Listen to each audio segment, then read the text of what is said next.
નમસ્કાર વિદ્યાર્થી મિત્રો, સામાજિક વિજ્ઞાન સાથે આજે આપણે ફરી તમારી સમક્ષ ઉપસ્થિત થઈ રહ્યા છીએ.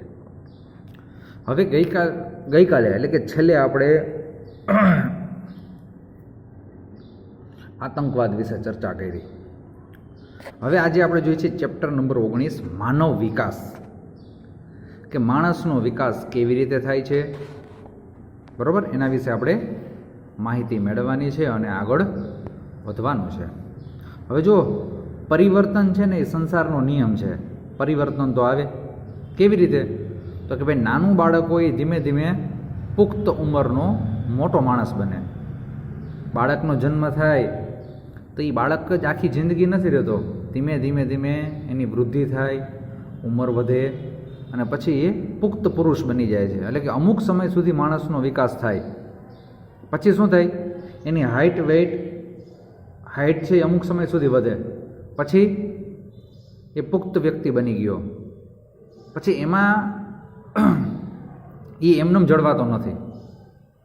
પછી શું થાય? અમુક સમય સુધી એમનેમ રહીએ, પછી ધીમે ધીમે જુવાન થાય એટલે દેખાવડો થાય. પછી ધીમે ધીમે ધીમે ધીમે ઉંમર જેમ વધતી જાય વળી પાછો ગઈઢો થઈ જાય. એટલે ધીમે ધીમે શરીર છે એ પાછું કેવું થાય? ખરાબ થતું જાય. બરાબર, શરીર વાંકું થઈ જાય, પાતળા થઈ જાય, હાથમાં કરચલીઓ પડી જાય, કામ કરવાની શક્તિ ઓછી થઈ જાય. એટલે કે વરી પાછું જેવા નાના બાળક હતા ને એવા ધીમે ધીમે થઈ જાય. તો પરિવર્તન છે ને એ શું છે? સંસારનો નિયમ છે, એને કોઈ બદલી શકતું નથી. આ બધામાં આવે જ. માણસ હોય તો પણ આવે, પશુ પક્ષી પ્રાણી હોય એમાં પણ આવે, અને કદાચ ભગવાન પોતે અવતાર લઈને આવે ને તો એનામાં પણ આ પરિવર્તન તો આવે જ. બરાબર છે? ચાલો આગળ વધીએ. માનવ આદિ માનવ અવસ્થામાંથી, એટલે કે જૂના જ્યારે માણસોની શરૂઆત થઈ, પૃથ્વી પર અવતરિત થયા ત્યારથી લઈને ઘણી સમાજની વ્યવસ્થાઓ હતી. બરાબર, ધીમે ધીમે એનો વિકાસ થયો. અને આ વ્યવસ્થા અને અર્થવ્યવસ્થા, સમાજની વ્યવસ્થા હતી અને અર્થવ્યવસ્થા બે અલગ અલગ સ્વરૂપે વિકાસ થયો. કારણ કે પછી પહેલાં તો શરૂઆતમાં એને કંઈ ખબર નહોતી. જંગલી જીવન જીવતો, એ જ્યાં ઈચ્છા થાય ત્યાં ખાઈ લે, પી લે, સૂઈ જાય, પૂરું. આર્થિક ઉત્પાદન અને વપરાશ, આવક જાવક, નફાખોટના હિસાબો માંડવાનું શરૂ કર્યું. એને શું કહેવાય? અર્થશાસ્ત્ર. હવે એમાં 60-70 વર્ષથી ભૌતિક સુખાકારી અને માનવ વિકાસ માટેનું શાસ્ત્ર બનવા માંડ્યું. કે છેલ્લા 60-70 વર્ષની વાત કરો તો ખૂબ વિકાસ થયો માણસનો. બરાબર, કે 1830ની અંદર ઔદ્યોગિક ક્રાંતિ થઈ. એ ઔદ્યોગિક ક્રાંતિ પછી ધીમે ધીમે નવી મશીનરીની શોધ થઈ. એમ અત્યારે તો હવે એકદમ આધુનિકતા. બરાબર, સંપૂર્ણ આધુનિકતા એમ કહી કે હવે માણસ ચંદ્ર ઉપર જગ્યા લે, જમીન લેવા માંડ્યા. હવે અહીંયા સુધી એટલું જીવવાના ન હોય તો એ જમીન લઈને રાખી દીધી. પછી વિશ્વના અનેક દેશોના લોકોની જીવનની ગુણવત્તામાં તફાવત છે. અમુકનું જીવન ખૂબ હાઈફાઈ તો અમુકને એક ટાઈમનું જમવાનું ન મળતું હોય. બે દેશો વચ્ચે જ નહીં પણ બે વિસ્તાર વચ્ચે પણ તફાવત હોય. બરાબર, બે દેશની તો વાત એક બાજુ રહી, પણ આપણે ભારત દેશની વાત કરો તો અલગ અલગ વિસ્તારમાં આવું જોવા મળે. એક રાજ્ય અને બીજું રાજ્ય. હવે તો ઠીક, એક શહેર અને બીજું શહેર એ જવા દો. એક શહેરની અંદર તમે જુઓ અમુક વિસ્તાર ખૂબ હાઈફાઈ હોય. આપણે કાલાવા રોડ ઉપર જાય તો કેવા કહેવાય? ખૂબ હાઈફાઈ કહેવાય. આપણે અહીંયા આ બાજુ આવી તો આ વિસ્તાર સ્લમ વિસ્તાર કહેવાય. કારણ કે અહીંયા જે સુવિધા હોય એના કરતાંમાં ખૂબ સારી સુવિધા મળે. રોડ પર તમને કચરો ન જોવા મળે, 2 વખત રોડ સાફ કરવા આવે. આપણે અહીંયા અઠવાડિયે એકવાર માંડ આવે. બરાબર, કચરા ગાડી આવે તો આપણે પાછળ દોડવું પડે કે ભાઈ ઊભો રહે કચરો લઈ જાય. આ તો ઘરે કચરો પડ્યો હોય ને બહાર તો એ ઉપાડીને નાખી દે, લઈ જાય. એટલે આ તફાવત જોવા મળે છે. હવે જીવનની ગુણવત્તા સુધારવા અન્ન, વસ્ત્ર અને આવાસ જેવી મૂળભૂત જરૂરિયાત સંતોષવી જરૂરી છે. જો કોઈ પણ માનવી હોય એની ગુણવત્તા કેમ સુધરે? તો કે અન્ન, તમે કેવો ખોરાક ખાઓ છો, બીજું કેવા વસ્ત્રો પહેરો છો, અને કેવા આવાસ એટલે કે કેવા ઘરમાં રહો છો. ત્યારબાદ શિક્ષણ, પછી તમારું સ્વાસ્થ્ય કેવું છે, તમારી પાસે મનોરંજનની સુવિધા કેવી છે, તો આ બધું એ માનવ વિકાસની અંદર આવે, જે આપણે જોવાનું છે. હવે પહેલાં જુઓ માનવ વિકાસ. આ શબ્દનો ઉપયોગ પ્રસાર માધ્યમો, રાજકીય નેતાઓ, વિવિધ સંસ્થાઓ અને સરકાર અવારનવાર કરે છે. માનવ વિકાસ, બરોબર, આપણે સાંભળ્યું છે ને કે સબકા સાથ સબકા વિકાસ. તો આ રીતે આ માનવ વિકાસની વાત આવી અહીંયા પણ. તો શબ્દ સમૂહ માનવ ક્ષમતાનો વિસ્તરણ એટલે કે એનું ભાગ પાડે છે. પસંદગીઓમાં વ્યાપ, તમને પસંદગીની તક મળે. સ્વાતંત્ર્યના વિકાસ, તમને સ્વતંત્રતામાં વિકાસ થાય.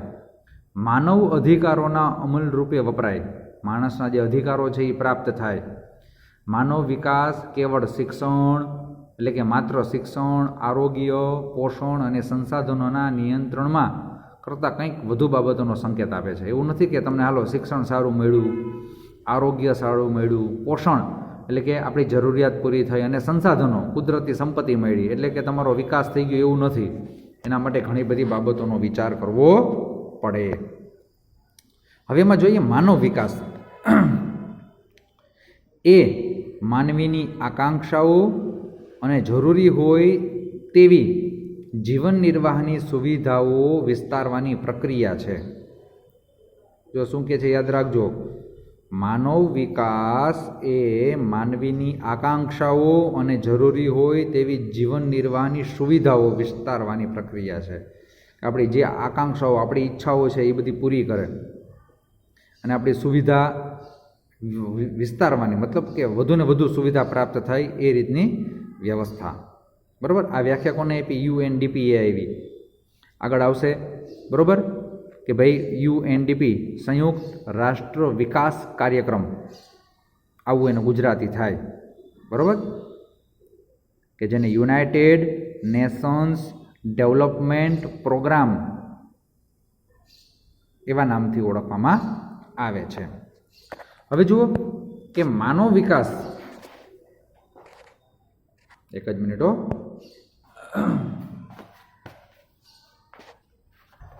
ચાલો.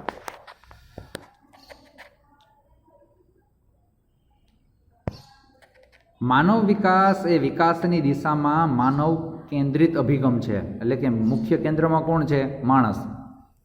માનવ વિકાસના દરેક માટે જીવનની એકસરખી પરિસ્થિતિ ઊભી કરવાનો, જેનાથી લોકોની પ્રતિભા અનુસાર, પ્રતિભા એટલે કે એનામાં જે આવડત રહેલી છે એના અનુસાર સાર્થક અને સર્જનાત્મક જીવન જીવી શકે, કંઈક નવું સર્જન કરી શકે, નવું મેળવી શકે. શરૂઆતમાં માત્ર આર્થિક વિકાસ જ માનવ વિકાસને માનવામાં આવતો. મતલબ તમારી પાસે રૂપિયા હોય એટલે પૂરું, આવી ગયું બધું. જે દેશની માથાદીઠ આવક વધુ, મતલબ માથાદીઠ એટલે વ્યક્તિ દીઠ આવક વધુ, એ દેશનો માનવ વિકાસાંક એ જ એનો માપદંડ ગણાતો. મતલબ કે જેની પાસે રૂપિયા વધારે, પૈસાવાળા કહેવાય એમ, એ સુખી વધારે. આપણે એમ કહીએ સુખી કોણ? તો કે જેની પાસે સૌથી વધારે રૂપિયા આવે ને એ વધારે સુખી. પણ એવું જરૂરી નથી, ખાલી રૂપિયાને ન જોવાનું હોય. બરાબર, રૂપિયા છે હાલો, પણ પછી એ ત્રણેય ટાઈમ જમવાને બદલે ત્રણેય ટાઈમ દવા જ ખાવાની હોય. તો સવારે ઉઠીને દવા ખાવાની, બપોરે દવા અને સાંજે દવા. ઘરની બહાર નીકળવાનું નહીં, ને ખોરાકે અમુક જ ખાવાના. ડૉક્ટરે ના પડી હોય આ ખાવાનું, આ નહીં ખાવાનું, તો એને સુખી ન કહેવાય. પણ એની જગ્યાએ જે ગરીબ વ્યક્તિ છે, જેની આવક ઓછી છે, એ બધું ખાઈ શકે, પી શકે, એને કાંઈ ન હોય બીમારી, તો એ સુખી કહેવાય. એટલે તો પેલા આવા માપદંડ હતા. બરાબર છે. હવે જેના લીધે દરેક દેશ પોતાની રાષ્ટ્રીય પેદાશ એટલે કે ગ્રોસ નેશનલ પ્રોડક્ટ GNP પર ધ્યાન કેન્દ્રિત કર્યું. એટલે ગમે તે થાય વસ્તુ, વધુને વધુ વસ્તુ વેચવાની.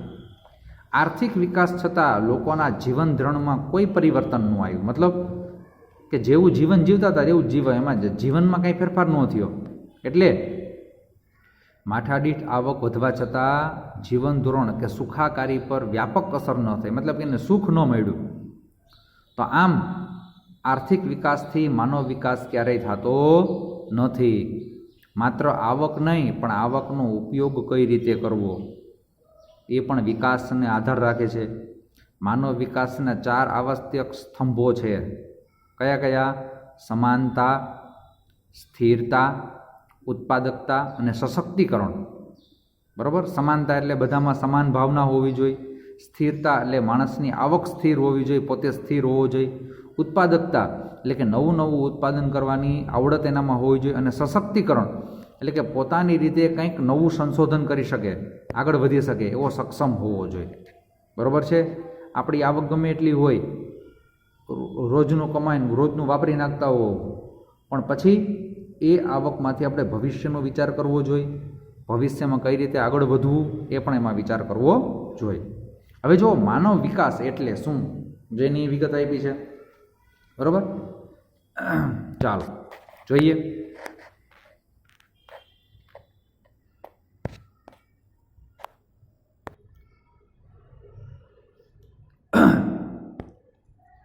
જુઓ,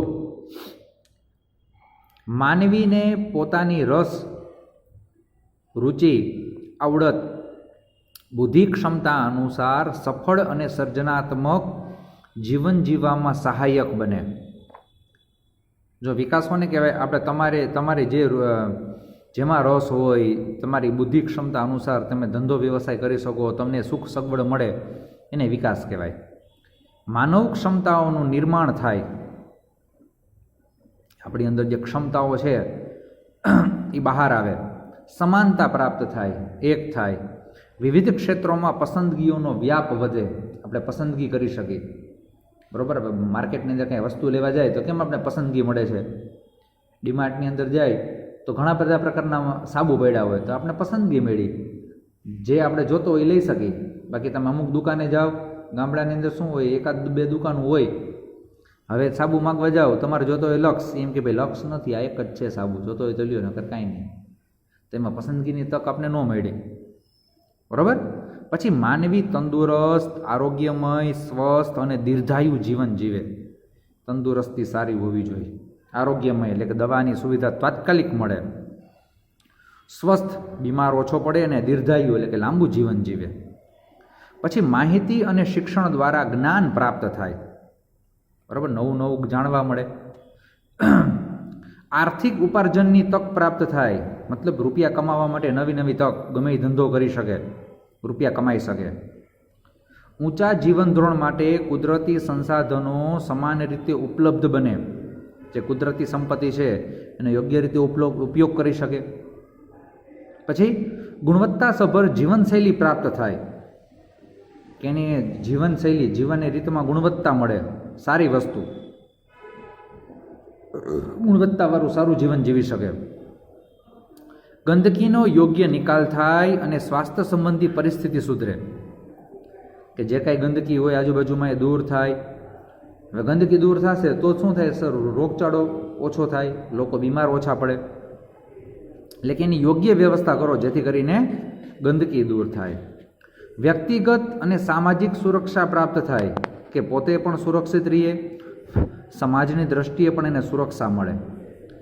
માનવ અધિકારોનો ઉપયોગ કરે, કે માણસોને જે અધિકાર મળ્યા છે એ બધા અધિકારોનો પોતે ઉપયોગ કરી શકે એવી વ્યવસ્થા. બરાબર છે. આ તેવી તમામ તકોનું સર્જન, વિસ્તરણ સાથે માનવ વિકાસને સંબંધ છે. આમ માત્ર આર્થિક વિકાસ નહીં, પરંતુ સમાજ જીવનની સુખ, શાંતિ, આર્થિક, સામાજિક, રાજકીય અને સાંસ્કૃતિક પાસાઓનો સમાવેશ થાય છે. વિકાસશીલ દેશમાં નવીન સુધારા પ્રત્યે ઉદાસીનતા કે સુગ, મતલબ કે જે દેશનો વિકાસ થઈ રહ્યો છે એ લોકો શું કરે? નવા સુધારા ઉધારામાં ન માને. નીચી આકાંક્ષા, કે ભાઈ એટલું બધું આપણાથી ન થાય, આપણી તેવડે ન થાય. એટલે મતલબ કે સપના ઊંચા જોવો, એમ પૂરા થાય કે ન થાય એ પછીની વાત છે.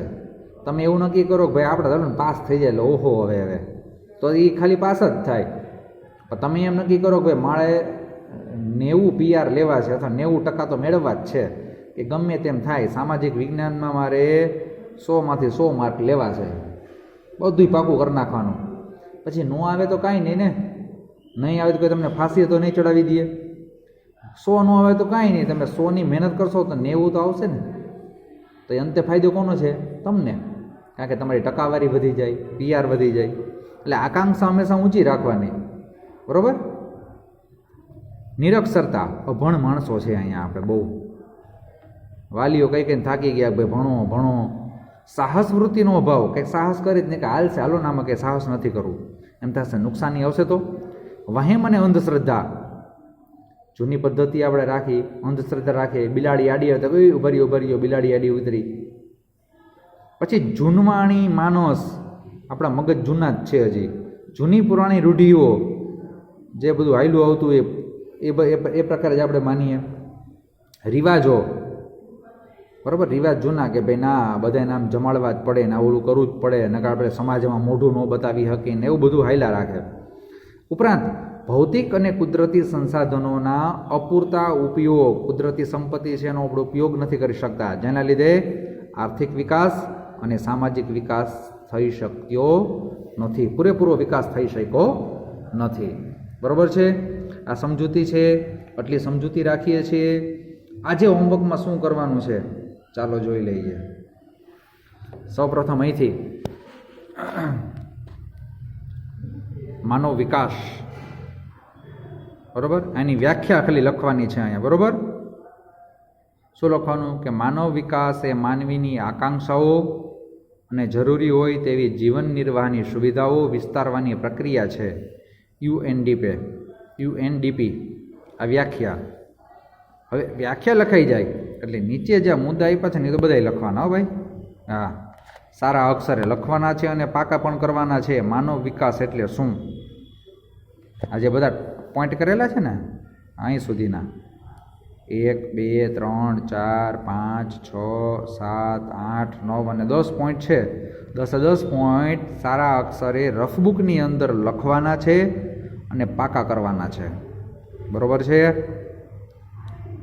હવે એમ ન કહેતા જાજુ છે તો પાકું ન થાય, નામ ન થાય ને તેમ ન થાય ને બધું કરવાનું છે. ખૂબ અગત્યનું છે એટલા માટે સમજાણું. નકો હું એટલો બધો ફોર્સ તમને ન કરું. હું સમજું કે ભાઈ આ બાળકો છે થાકી જાય, બરાબર, પણ આપણે સારા માર્ક્સ લેવા છે.